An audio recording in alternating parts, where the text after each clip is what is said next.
বন্ধুরা, আমি এখন এই বেরোলাম, তোমাদের সাথে পরে বাড়ি গিয়ে কথা হবে। এই এখন ছুটি হলো 3:20।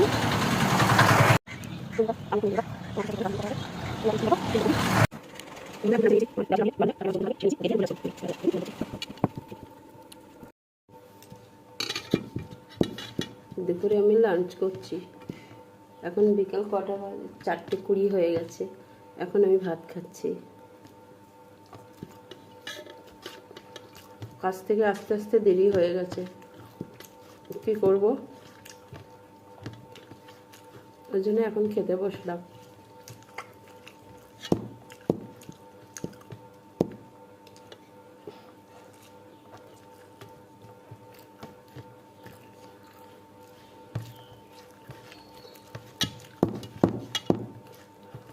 আসার সময় খুব খিদে পেয়ে গেছিল, তো একটা লাড্ডু একটা গজা কিনে খেয়েছি। খিদেটা এখন মরে গেছে, খেতে ভালো লাগছে না, তবু একটু খাচ্ছি।